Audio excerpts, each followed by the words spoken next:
for our Reverend Bill Evans to come and join us and give us his wisdom today.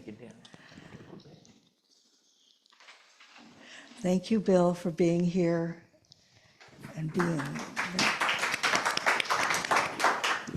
Thank you.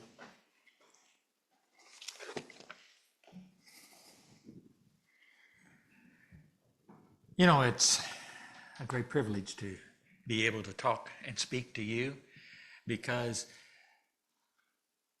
I don't have to dumb it down for you.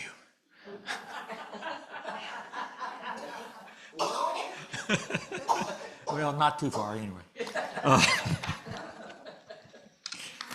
I discovered when I was preaching that the best sermons that were received the best were those of a 6th grade level.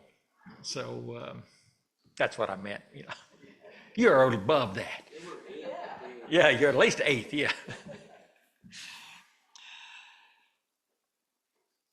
Well, you know, those of you who were here last week, that's most of you, know that Eva gave a wonderful talk about love. It was well thought out. It utilized visual as well as tactile exercises to instill the lesson. It was an experience of being love in a workshop. Well, we're going to today continue that experience. We're going to experience that message as well as hear about it. So let's begin. And to begin, I'd like to illustrate something. First of all, yeah, that's working. Okay. Glenn here has, he knows me real well. He's listened to me a whole lot. And I want to turn the volume down on my mic a little bit. It's kind of ringing. Merlin, you want to turn the volume down on this a little bit? It's ringing a little bit. Anyway, Glenn has listened to me a whole lot. He's heard my voice. And he's gotten tired of hearing my voice. You know, he listens to the message, what I'm saying, but it's the monotone of my voice, which never changes, and it always goes like this, and you never can tell when I'm emphasizing anything or not emphasizing anything, and that bores him, and it makes him go to sleep. See, he's asleep. Now, he's sound asleep, and when we're asleep, there's a couple of ways of waking someone up. You're still asleep. You can wake someone up. You can go, "Hey, Glenn, wake up!" Hello. How's that make you feel? Yeah, you know, if you're sound asleep and someone does something like that to you and wakes you up, how does it make you feel? Awful. Yeah, awful. You know, Elizabeth, I'm coming. Fire. You have to get out. Yeah. I don't have anybody to wake me. You're blessed. All right. You know, there's ways of waking up like that, or go to sleep again. Or we can say, "Glenn, wake up, Glenn, wake up." Hey, Bill. Hey. Good morning. See, it doesn't take much at all, and there's a big difference, isn't it, in waking up suddenly like the first one or gently like the second one. And I know, especially if you have a significant other or a spouse or something who's living with you, try waking them up the first way, but don't come to me for counseling, okay? Yeah, you know, it's always good to be able to wake up gently. And that's what we're trying to do, essentially. When you're dreaming, and you're asleep and you're dreaming, your mind is creating an experience which may or may not correspond to our reality out here. Generally, it doesn't. You know, you do things on dreams that you can't do in reality. So you know that. But to be jerked from that reality of the dream into the reality here in the world can be traumatic, trauma-inducing. It's better to gently go from one reality to the next. The mind needs to adjust. And according to the thought of scientists, theologians, New Age gurus, the Course of Miracles, and others, the world as we know it is a construct of the mind. In other words, it's not real. The world is not real. Yeah, well, it seems real. Yeah, because this is part of the laws of the construct that we've made with our minds. And we all have agreed to this because we're all one, it's just one. The world as we know it doesn't really exist. Of course, we know that scientists tell us that it's, the solid matter is really 99.99999% empty space. And I'm not talking about just between the ears. It's really simply made up. That's enough right there. It's made up. Reality is made up. The rules that the mind construct could include the idea of matter being solid, and that's what the rules do. They say, okay, we're going to have solid matter where you can touch it and feel it and know that it's separate. You see, that's the word, separate. We construct this world of separation. At least that's what science and all those others tell us. But how can you prove that it's true? Is there a way to prove that this is really a dream that we're living in? Besides the movie Matrix? Yeah, there is a way to prove it, believe it or not. But it cannot be done necessarily within this reality itself. We have to get outside of this reality in order to see that this reality is a mental construct, something you made up. Now, this has been done by many people all through history, but we keep on insisting on keeping ourselves in the drama of the dream, generally. But it has been, people have gotten outside of this reality, this drama, this creation that we made. Native peoples worldwide, especially the shaman and the Shaw women, they have the ability, some of them do anyway, to get out of this reality and into another. They have put themselves into the mind of an animal, be it an eagle who flies, a wolf who prowls, or a rabbit who just hops around. And they travel with that reality, and they experience things in that reality that they would not experience in the physical reality that we know as the human beings. They're able to go places as those animals and view events and happenings that they would not be able to do as a human being. Now, in today's modern world, we have this very thing happening, but in a more structured way. We call it remote viewing. Yeah. People are being taught how to do this, to go without going in the body of an animal. They're using the mind itself. Because in this phenomena, people have been taught to view military secrets, places on other planets, extraterrestrials, and even to observe events thousands of years in the past or the future. And these are facts which cannot be disputed. Just because we don't generally hear about it or know about it doesn't mean that it's not true. But it is something that has happened. And so that tells us that all of this reality is a construct of the mind. The mind can transcend that, and it can see the past, it can see the future, it can see far away,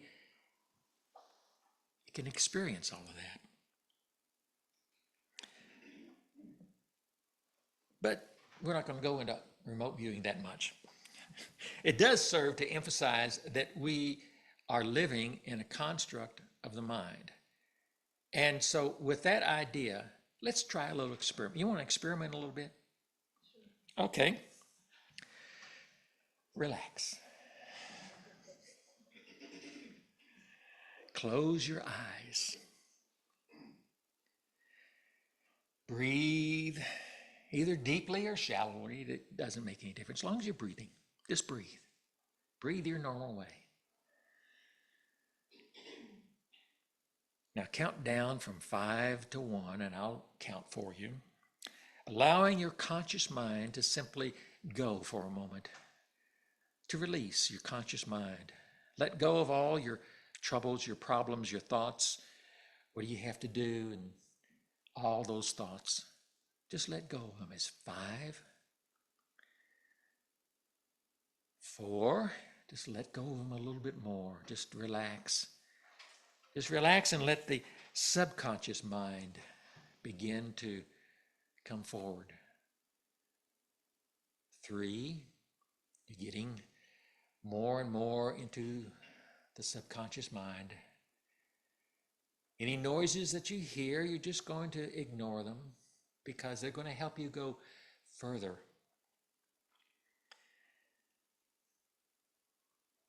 Let the conscious mind, in its strength, in its strong, just simply take a rest, though. It needs a rest for a couple of minutes as the subconscious mind is allowed to open its doors.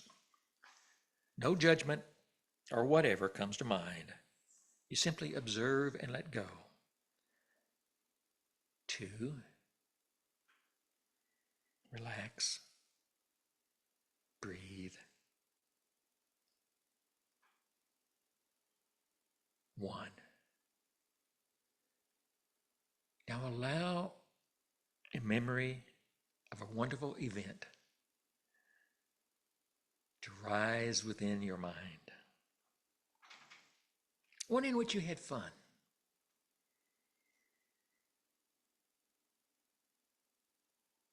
And it left a wonderful impression upon your mind, your subconscious mind.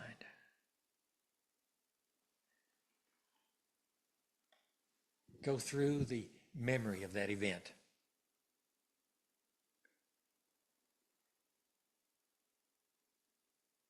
Relive it.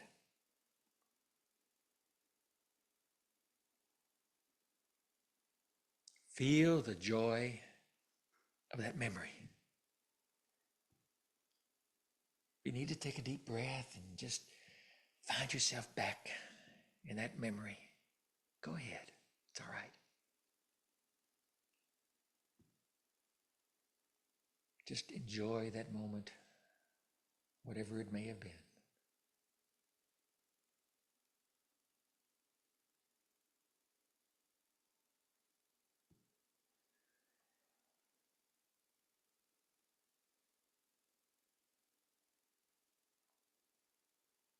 Now take a deep breath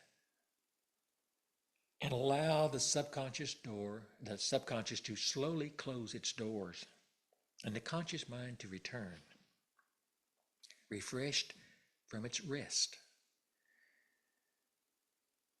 I know some of you may not want to leave, but you can always return to that place later. So come on back and open your eyes.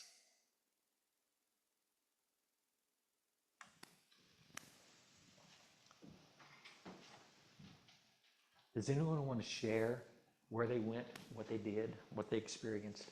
Anyone want to share it?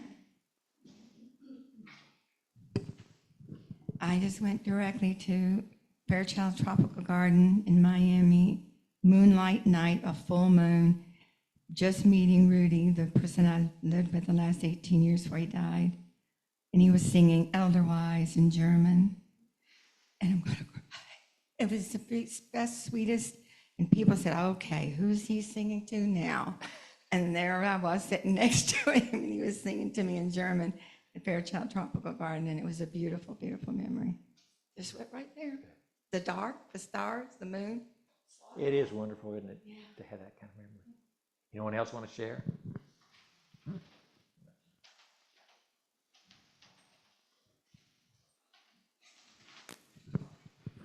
I went to the future, and this is a future when I'm no longer married, I'm divorced. But I'm not sad. I'm actually very happy because I'm at somebody else's anniversary. So I'm not at my 50th, but I'm at their 10th. And they're just having so much joy because they're a joyful couple, much younger than me, but they're having joy at their 10th anniversary. And I get to be the person that is their, minister. And I think I'm going to be able to bring joy to a lot of people. But a lot of people would say, aren't you sad that your marriage went away? I said, no, it kind of had to go away to have the joy I'm having now. Okay. I had the key in my hand. I opened the gate, felt the heat and the bright sun. I was in the desert. I was handed sunglasses, a Panama hat. I was in a white light shirt, was helped aboard a camel, and off for the adventure I went. I saw the sea, I saw the sun. It was breathtaking. And the camel had very long eyelashes. And it was very friendly. And felt like that was just the beginning of the adventure. Cool. And we took you away from it.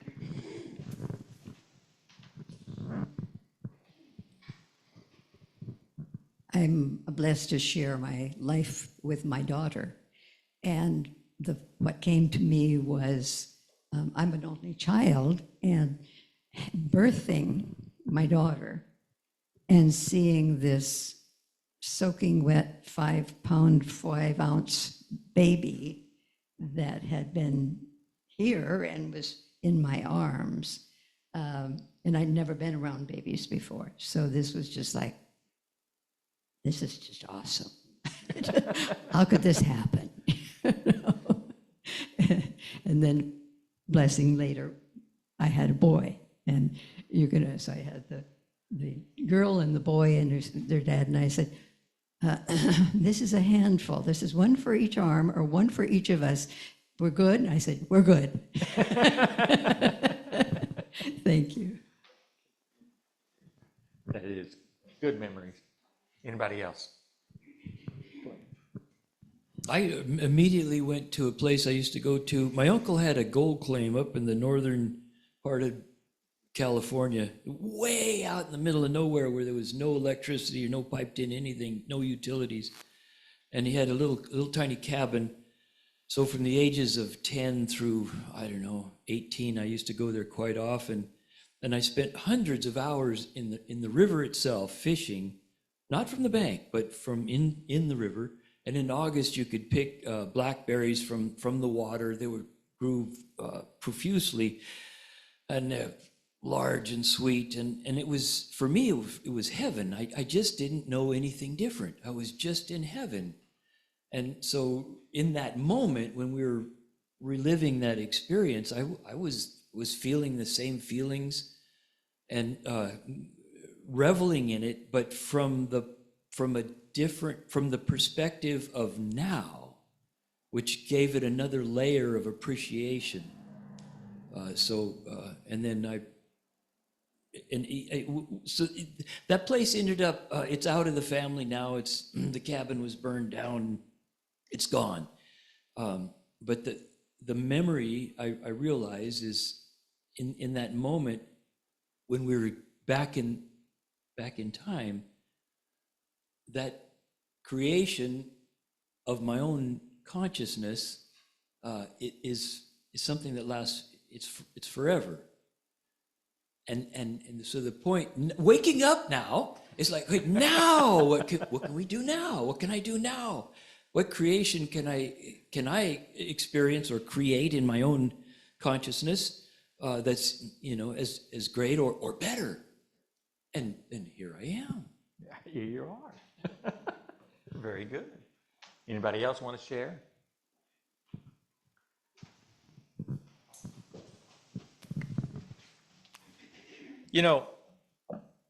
This shows that the memories that we have can be the future, they can be the past, they can be something that's never really happened to us. But that just means that it's all in the mind.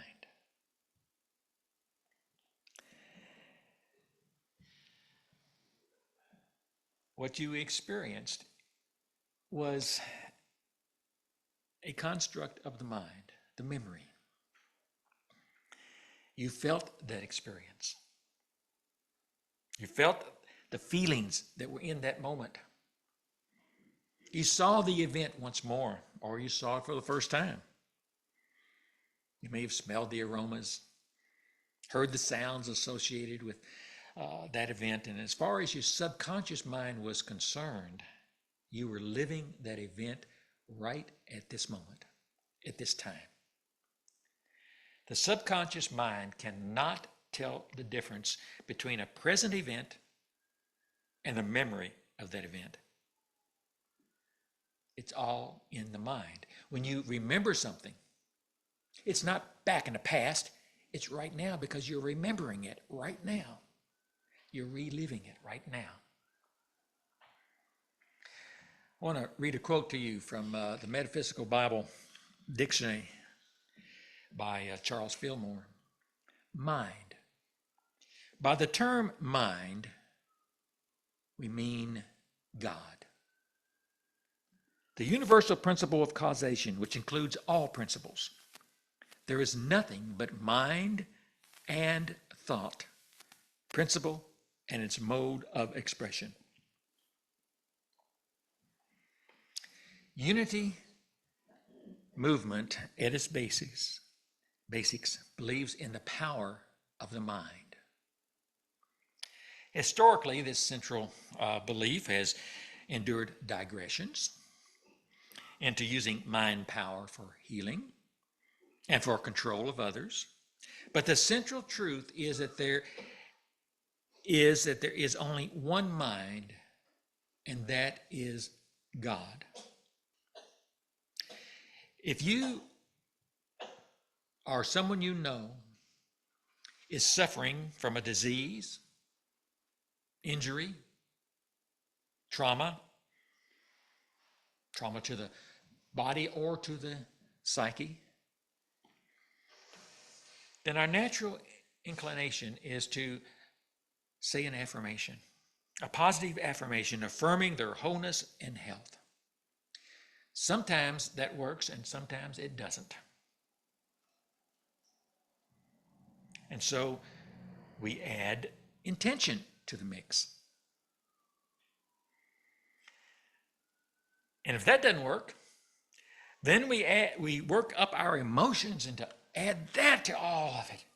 Yes, they're going to get well. They are well. And then if you add prayer, miracles happen, right? Not always. Because there may be reasons for a person's condition of which we are unaware. But that reinforces both the sovereignty of the individual and the power of the one mind over all of reality. But there's one truth behind all of it, and that is that we are all one. And there's power in that one. The one mind has power, all the power. Well, that's all there is. The belief in a conscious and a subconscious mind betrays the separation belief that is part of our shared reality that we enjoy or we share with each other. The statement of faith that we say every week, we said it earlier today, is an affirmation to take within the mind, the heart, and the soul. So,